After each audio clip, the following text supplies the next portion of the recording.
Hello friends, welcome back to our channel. मैं अमायरा की mom हूँ और आज मैं आप लोगों के साथ में शेयर करने वाली हूँ अमायरा का डेली मसाज और बाथ का रूटीन। तो न्यू बॉर्न बेबीज़ की स्किन और बॉडी के लिए मसाज और जेंटल बाथ बहुत ज़्यादा ज़रूरी है।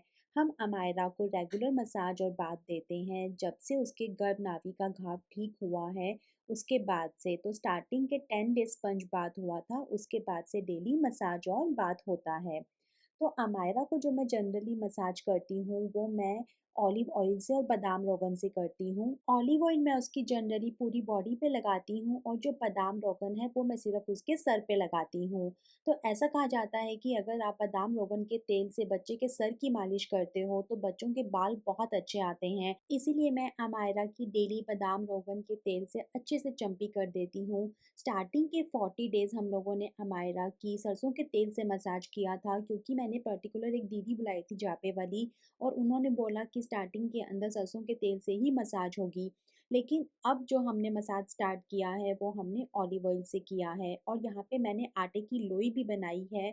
तो हम लोगों में क्या होता है कि पहले हम अच्छे से तेल से बच्चे की मसाज कर देते हैं बहुत बढ़िया से, और उसके बाद में हम आटे की लोई से बच्चे की मसाज करते हैं। ये एक ट्रेडिशनल प्रैक्टिस है जो नॉर्थ इंडिया के अंदर बहुत ज़्यादा फेमस है। मैं आपके साथ में आगे इस वीडियो में शेयर भी करूँगी कि आटे की लोई कैसे बनाई जाती है और उससे छोटे बच्चे की मसाज कैसे की जाती है। इसके अलावा ऐसा भी कहा जाता है कि अगर आप बच्चे की बचपन के अंदर आटे की लोई से मसाज करते हैं तो जब बच्चे बड़े होते हैं जवानी के अंदर, तब उनके शरीर पे अनचाहे बाल कम आते हैं। तो बेसिकली जैसे कि फेस पे या फिर उनके बच्चों के पैर पे, हाथ पे अगर आप देखो तो बच्चों के कंपैरेटिवली कम बाल होते हैं। अमायरा एक प्री मैच्योर बेबी थी। जब वो पैदा हुई थी वो बहुत ही छोटी-सी थी, तो स्टार्टिंग के 15 दिन हम लोगों ने मसाज नहीं किया था, सिर्फ स्पंज बाथ दिया था। उसके बाद में हम लोगों ने इसकी मसाज करनी स्टार्ट किया। तो हमने जैसे अमायरा की जब मसाज करनी स्टार्ट की तो वो बहुत ज़्यादा मसाज को एन्जॉय नहीं कर रही थी। तो मैंने फाइंड आउट किया कि अमायरा को सॉफ्टली मसाज पसंद है, थोड़ा-सा भी प्रेशर देने से अमायरा को अच्छा नहीं लगता है।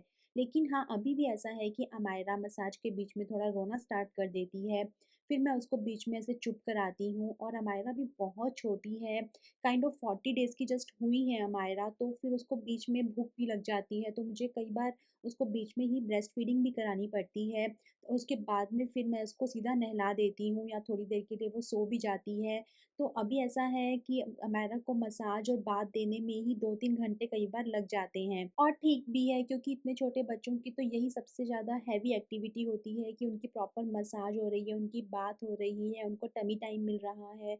तो मसाज मैं जनरली सुबह देना प्रेफ़र करती हूँ। अमायरा एक्टिव भी होती है और उसका मूड भी फ्रेश होता है। तो सबसे पहले मैं अपने हाथों को अच्छी तरह से वॉश कर लेती हूँ और थोड़ा-सा ऑलिव ऑयल अपने हाथ पे लेती हूँ और उसके बाद में ऑलिव ऑयल को अपने हाथ पे थोड़ा-सा रगड़ती हूँ, ताकि जो मेरे हाथ हैं वो थोड़े से गर्म हो जाएँ और बेबी को थोड़ी-सी गर्माहट या सॉफ्ट लगे। उसके बाद में मैं फिर सबसे पहले अमायरा के जो हेड है, क्राउन का जो हिस्सा होता है, वो अभी इनका काफ़ी सॉफ्ट होता है ऊपर से, तो मैं उसके ऊपर बच्चे की अच्छे से मसाज करती हूँ, बिल्कुल भी प्रेशर नहीं देती हूँ। और बच्चों की मसाज हमेशा फिंगर से सर्कुलर मोशन में करनी चाहिए, राउंड-राउंड। इस तरीके से बच्चों की मसाज की जाती है स्टार्टिंग के अंदर। दबा-दबा के प्रेशर बच्चों को नहीं देना चाहिए।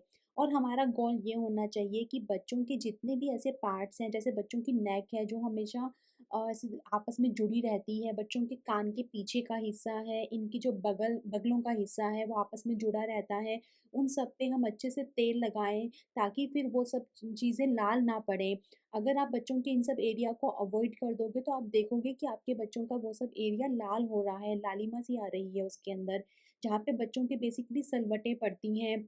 ऐसे लाइन्स जहाँ पे बच्चों की होती हैं, उन सब लाइन्स के ऊपर अच्छे से तेल लगाना होता है। उसके बाद में जैसे बच्चों के जो तेल लगाने के जो नियम होते हैं, उसके अंदर ऐसा है कि ऊपर से नीचे की तरफ आपको ऐसे मसाज करनी होती है। पूरा ऐसे ऊपर से नीचे तक लेग्स के अंदर भी और बच्चों के चेस्ट में भी, बच्चों के बैक की मसाज भी बहुत ज़रूरी होती है। इसके अलावा अगर बच्चों के अपने हाथों की बात करते हैं, तो बच्चों के हाथों के अंदर इनकी जो फिंगर्स हैं, अगर आप वो भी देखोगे तो आपस में से जुड़ी सी होती हैं, तो अगर उनके अंदर भी मैल जमा हो जाती है, अगर हम उनको अच्छे से प्रॉपर क्लीन नहीं करेंगे या फिर हम उनके अंदर भी तेल नहीं लगाएँगे, लेकिन ऐसे बहुत ज़्यादा प्रेशर किसी भी जगह पे नहीं देना है। बच्चों की टमी काफ़ी इम्पोर्टेंट रहती है, क्योंकि बच्चों को इस टाइम पे अगर कोई इश्यू आता है तो वो कॉलिक का ही इश्यू आता है, और वो तभी सॉल्व होता है अगर हम मसाज टाइम पे बच्चे को अच्छे से टमी की मसाज करें। तो टमी की मसाज के स्टेप्स जैसे सर्कुलर मोशन में था, फिर ऐसे ऊपर से नीचे जो है ये है। उसके अलावा जैसे हमायरा भी बहुत छोटी है, तो मैं ट्राई करती हूँ, अगर मैं करा सकी तो उसको थोड़ा-सा मैं एक्सरसाइज़ करा देती हूँ इसकी लेग्स की, लेकिन कभी नहीं भी करा सकी तो अवॉइड कर देती हूँ। उसके बाद में जैसे अब अमायरा रो रही है तो थोड़ा-सा हम कुछ म्यूज़िक चलाने की कोशिश करते हैं, या फिर उसके अलावा अमायरा को थोड़ा शांत करते हैं। लेकिन मेरा ऐसा रहता है कि हाँ, अमायरा आपको थोड़ा-सा मसाज या तेल तो लगाना ही पड़ेगा, अदरवाइज़ उसकी जो स्किन है वो काफ़ी ड्राई हो जाएगी। अब जैसे अमायरा रोने लग गई है तो उसको थोड़ा-सा काम करने की कोशिश कर रही हूँ, डिफ़रेंट डिफ़रेंट तरीके से, और जब वो काम नहीं होगी तो फाइनली मैं उसको गोदी ले लूँगी, और गोदी में लेके उसको थोड़ी-सी देर ब्रेस्ट फीड करवाऊँगी। ब्रेस्ट फीड करवाने के बाद में फिर मैंने दोबारा उसके लेग्स की मसाज स्टार्ट किया। लेग्स के अंदर भी सर्कुलर मोशन में ऊपर से नीचे पहले आना होता है। पूरा ऐसे ऊपर से बच्चों के थाइज़ से लेके उनके लेग्स के लेके उनके जो नीचे का जो पाम है वहाँ पे फीट पे आना होता है, और फीट के ऊपर भी ऐसे सर्कुलर मोशंस के अंदर मसाज करने से एक्यूप्रेशर पॉइंट्स बच्चों के दब जाते हैं, जिसके कारण बच्चों को काफ़ी रिलैक्स और सूथिंग लगता है। जब भी हम बच्चों के लेग्स पे या फीट पे मसाज करते हैं, तब हम बिल्कुल हल्का-सा प्रेशर दे सकते हैं, ख़ास तौर से बच्चों के फीट पे जहाँ पे एक्यूप्रेशर के पॉइंट्स होते हैं। लेग्स पे मसाज करके मोस्टली बच्चों को काफ़ी अच्छा लगता है, और वो चुप हो जाते हैं या रिलैक्स हो जाते हैं। और लेग्स की मसाज आगे जाके बच्चों के क्रॉलिंग के अंदर हेल्प करती है। उसके अलावा जैसे जब बच्चे रोलू-पोलू होना स्टार्ट होंगे, तब भी ये सब मसाज बच्चों के बहुत काम आती है। अमायरा ने अभी फिर से थोड़ा-सा रोना स्टार्ट कर दिया है। बच्चों को एक्चुअली शायद नींद भी आने लग जाती है बीच में ही। अब मैं अमायरा के बैक की मसाज करूँगी, तो काइंड ऑफ अमायरा थोड़ी-सी ऐसी है कि जब मैं उसको बैक की मसाज करती हूँ, तब अमायरा थोड़ा रिलैक्स होती है और नहीं रोती है। सिर्फ़ एक बैक की मसाज ही ऐसी है, मुझे लगता है, जो अभी अमायरा को पसंद आ रही है। और बैक की मसाज का जब हम बच्चों को देते हैं तो उस टाइम पे इनका टमी टाइम भी हो जाता है, सबसे अच्छी बात ये है। तो बैक की मसाज के लिए हम बच्चों का जो हेड है उसकी अच्छे से मसाज करते हैं, इससे बच्चों का हेड कंट्रोल बहुत अच्छा होता है, और इसी से बच्चों को आगे रोली-पोली करने के अंदर बहुत ज़्यादा बेनिफिट होगा। तो बच्चों की जो बैक की मसाज है वो भी बहुत ज़्यादा ज़रूरी है। बच्चों के बैक, क्योंकि बच्चे सारा दिन अपने बैग के भरोसे ही पूरे दिन सोते रहते हैं, पसीना आता रहता है, गर्माहट सी हो जाती है, वहाँ पे थक जाते हैं एक ही पॉज़ के अंदर। तो जब हम बच्चों को थोड़ी देर टमी टाइम देते हैं तो इससे उनको बहुत हेल्प मिलती है और बहुत उनको अच्छा लगता है। जब भी आप अपने बच्चे की टमी टाइम स्टार्ट करेंगे तो ऑब्वियसली स्टार्टिंग में बच्चों को बिल्कुल भी अच्छा नहीं लगता है, वो रोएँगे। स्टार्टिंग में आपको बहुत ज़्यादा देनी भी नहीं है। धीरे-धीरे फिर आप स्टार्ट करो बच्चों को अच्छे से मसाज देना। और अभी इस एज के बच्चे उतनी ज़्यादा चीज़ें देखते नहीं हैं, देख के उतना ज़्यादा समझ में उनको नहीं आता है। लेकिन अगर आप कुछ म्यूज़िक या कुछ बच्चों को काम करने के लिए कुछ घंटी वगैरह बजाओगे तो उससे वो थोड़े से सूथिंग उनको लगता है। बैक मसाज के भी प्रॉपर स्टेप्स होते हैं। इस तरह से अंगूठे से सर्कुलर मोशन में इन दोनों हड्डियों पे मसाज करनी होती है बिना प्रेशर दिए। ऊपर से नीचे तक मसाज करनी होती है बच्चों के, और जैसे सर्कुलर मोशन के अंदर ही पूरी बैक के ऊपर मसाज करनी होती है।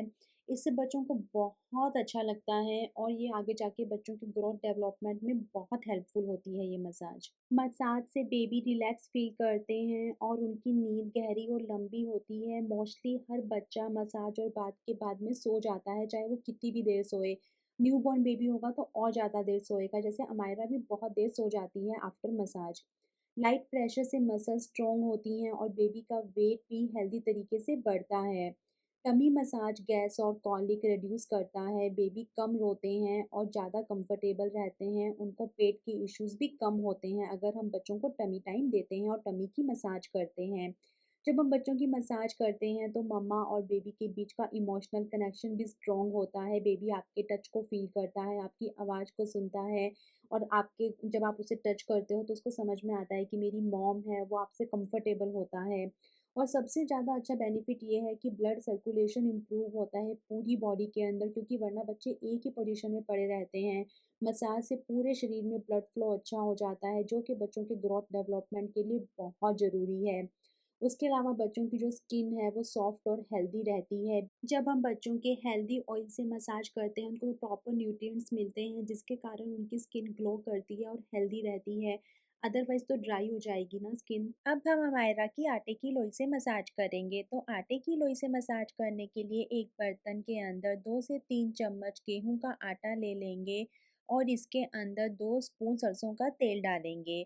उसके बाद में एक बार थोड़ा-सा मिक्स कर लेंगे और फिर आज सुबह ही घर पे जो ताज़ा मलाई निकली होगी दूध की, वो इसके अंदर थोड़ी-सी डाल देंगे और इसका एक हम डो बना लेंगे, जैसा आटा होता है वैसा बना लेंगे। अब आपको ध्यान रखना है कि वो बहुत ज़्यादा चिपचिपा नहीं होना चाहिए, वरना बच्चे के बाल से चिपक के बच्चे को दर्द होगा, या फिर वो बहुत ज़्यादा ऐसे टाइट नहीं होना चाहिए, एकदम ऐसे नरम सा बनाना है। मैं आपको पूरा यहाँ दिखाती हूँ, इस तरह से आपको बनाना है।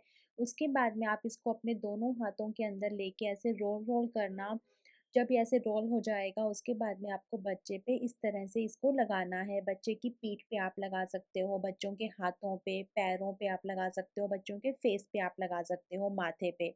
लेकिन ऐसा कहा जाता है कि देखो आप बच्चे के आईब्रो वगैरह पे इसको मत लगाना। इन सब चीज़ों का आप ध्यान रखना, जहाँ पे आप चाहते हो कि बच्चे के बाल रहें वहाँ पे आपको नहीं लगाना है। It's very effective. सच में ऐसा होता है कि जिन बच्चों की बचपन में आटे की लोई की मसाज की जाती है, उनके फिर बड़े होके बाल कम आते हैं शरीर पे, अनचाहे बाल मतलब कम आते हैं। जो नेचुरल है वो तो देखो आते ही हैं, लेकिन अभी जैसे अगर आप मेरे को भी देखो तो मेरा उतना हेयर ग्रोथ नहीं है, क्योंकि बचपन में मेरी भी काफ़ी मसाज हुई थी आटे की लोई से। तो उसके बाद में जैसे अमायरा की आटे की जो लोई की मसाज है वो मैं जैसे फेस पे करती हूँ और मैं उसके हाथों पे करती हूँ, पैरों पे, बैक पे करती हूँ, ठीक है? प्राइवेट पार्ट्स पे मसाज नहीं की जाती है। उसके बाद में अभी मैं अमायरा को गोदी में लेके और प्यार से धीरे-धीरे उसकी मसाज कर दूँगी थोड़ी-सी, और ये 1 मिनट पूरी की पूरी की जाती है, उससे बहुत ज़्यादा करने की ज़रूरत नहीं है, उतने में भी काफ़ी इफ़ेक्टिव होती है ये मसाज। अमायरा की मसाज ऑलमोस्ट कंप्लीट हो गई है। जब बच्चे को नहला-धुला के तैयार करते हैं तो कुछ चीज़ें पहले से निकाल के रखते हैं, जैसे कि डायपर। अगर आप लंगोट पहनाते हो तो आप लंगोट भी लेके आ सकते हो। उसके अलावा जैसे ही बच्चे को एक झबला पहनाया जाता है, तो मैं अमायरा को ये झबला हमेशा इस तरीके से पहनाती हूँ कि ये अमायरा की अंडर शर्ट हो जाती है, मतलब उसके लिए बनियान की तरह काम करती है। मैं हमेशा से अमायरा को 2 लेयर्स क्लॉथिंग करती हूँ। उसके ऊपर फिर मैं अमायरा को ये बॉडी सूट पहना दूँगी। तो आज मैं इसको ये वाइट कलर का बॉडी सूट पहनाऊँगी। तो मैं डायरेक्टली कभी बॉडी सूट नहीं पहनाती हूँ। स्टार्टिंग से ही डे 1 से मैं अमायरा को पहले झबला पहनाती हूँ और फिर उसके ऊपर एक ड्रेस पहनाती हूँ। उसके अलावा 3 से 4 सैडलिंग के क्लॉथ ले लेती हूँ। उसमें से एक कॉटन का क्लॉथ होता है जिसमें पहले बच्चे को सैडल करती हूँ। फिर एक थोड़ा-सा मोटा क्लॉथ होता है जैसा वाइट वाइट कलर का वहाँ पे दिख रहा है, उसमें बेबी को सैडल करती हूँ। और उसके अलावा जैसे ड्राई शीट भी पहले से रखती हूँ, टॉवल रखती हूँ।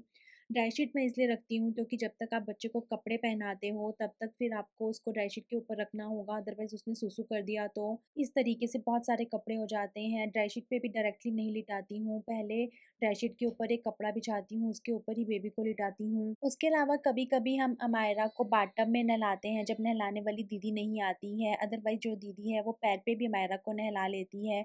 अगर कोई नहलाने के लिए आपके पास में नहीं है तो ये बाथटब काफ़ी अच्छा है, अमेज़न से आप खरीद सकते हैं इसको। बेबी को नहलाने के लिए काफ़ी सही है। अगर आप बेबी को पैर के ऊपर बिठा के नहलाते हो तो आपको एक मग्गा चाहिए, एक पट्टा चाहिए जिसके ऊपर आप बैठोगे, आपको एक बकेट चाहिए, बच्चे का शैम्पू और साबुन चाहिए। और अगर आप मेरी तरह बच्चे को दूध, मलाई वगैरह ये सब चीज़ें लगाते हो तो आपको वो भी चाहिए। तो जब भी आप बच्चे को दूध वगैरह लगाते हो तो हमेशा इसको हल्के नवाए पानी के अंदर थोड़ा-सा गर्म कर लेना, एकदम ठंडा-ठंडा दूध बच्चे को मत लगाना। तो रैश क्रीम के अंदर मैं बेबी के लिए वैसलीन यूज़ करती हूँ, कोई डिफरेंट अलग से रैश क्रीम नहीं खरीद रखी है। उसके अलावा ये चिको ब्रांड का मेरे पास में बेबी का लोशन है जो कि काफ़ी अच्छा लग रहा है मुझे। और इसके अलावा जैसे मैंने अमायरा के लिए काजल निकाल रखा है जो कि आइज़ में तो उतना नहीं लगाते हैं, डॉक्टर ने मना कर दिया एक्चुअली लगाने से। और विटामिन डी है जो कि बहुत ज़्यादा ज़रूरी है बच्चे को देनी उसके प्रॉपर ग्रोथ के लिए। उसके अलावा नेल कटर मैं यूज़ करती हूँ अमायरा के नेल्स कटिंग के लिए। और जैसे स्वेडलिंग का क्लॉथ जैसे मैंने आपके साथ में शेयर किया था, तो ये सब के जो कॉटन के क्लॉथ्स हैं ये बच्चे के लिए स्टार्टिंग के कुछ मंथ्स तो बहुत ज़्यादा काम आते हैं। न्यूबॉर्न पेरेंट्स के लिए बच्चे को नहलाना एक बहुत ही मुश्किल टास्क होता है, इतना आसान नहीं होता है छोटे बच्चे को नहलाना। वो अपनी गर्दन भी नहीं सँभाल पाता है, उसको प्रॉपर तरीके से नहलाना ज़रूरी भी होता है क्योंकि अदरवाइज़ जो बच्चा है वो क्लीन नहीं होगा और फिर वो इरिटेट होगा। तो छोटे बच्चे नहलाते टाइम में थोड़े रोते ही हैं, तो उस चीज़ से परेशान नहीं होना चाहिए। अगर आपको नहीं आता है तो आप एक दाई को रख लो, और अगर आपके पास में आस-पास कोई दाई नहीं है और आपको खुद को ही नहलाना है, तो ये सबसे ज़्यादा ईज़ी तरीका है छोटे बच्चे को नहलाने का कि आप एक बार पट्टे पे बैठ जाओ और अपने पैर ऐसे रख के बच्चों को पैर पे रख लो। पुराने ज़माने के अंदर जितनी भी लेडीज़ हैं, अगर आप अपनी दादी नानी से भी पूछोगे तो वो बच्चे को ऐसे ही नहलाती हैं। अब मैं यहाँ पे बच्चे का प्राइवेट पार्ट कवर होता है, लेकिन जब लास्ट में जब सब कुछ हो जाता है तो प्राइवेट पार्ट को खोल के उस पे भी पानी वानी डालना बहुत ज़रूरी होता है। छोटे बच्चे को नहलाने में थोड़ा पेशेंस रखना पड़ता है, इसमें टाइम भी लगता है, बीच बीच में बच्चे के साथ में बातें करनी पड़ती है, गाने गाने पड़ते हैं, क्योंकि फिर ताकि बच्चा थोड़ा सा कम रोए। और इस बच्चे को पानी डालते वक्त बहुत अच्छा लगता है, लेकिन जब साबुन लगाते हैं, दूध दही लगाते हैं तो बच्चे थोड़े से रोते हैं। अमायरा भी रोती है बीच बीच में, पर जैसे ही हम उस पे पानी डालते हैं तो वो खुश हो जाती है, फिर ऐसे लगता है कि बिना मतलब ही रो रही है। तो फिर बच्चे को कच्चे दूध से, दही से या फिर फ्रेश मलाई से नहलाया जाता है। तो बच्चे के शरीर पे हर जगह पे अच्छे से कच्चा दूध लगा रहे हैं आज हम। तो उसके बगल पे, उसके जितने भी ऐसे पॉइंट्स हैं जहाँ पे कि कवर रहता है, बल पड़ते हैं, उन सब पे, उसकी नेक पे एकदम अच्छे से काफ़ी देर तक कच्चे दूध से मसाज की जाती है, क्योंकि ऐसे 1 सेकंड में लगाने से कुछ भी नहीं होता है।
फर्स्ट टाइम पेरेंट्स के लिए बच्चों को नहलाना और उन्हें तैयार करना अपने आप में एक बहुत बड़ा टास्क होता है। तो आई होप कि आपको आज के मेरे इस वीडियो से थोड़ा हेल्प हुआ होगा कि छोटे बच्चे को नहला-धुला के कैसे तैयार किया जाता है।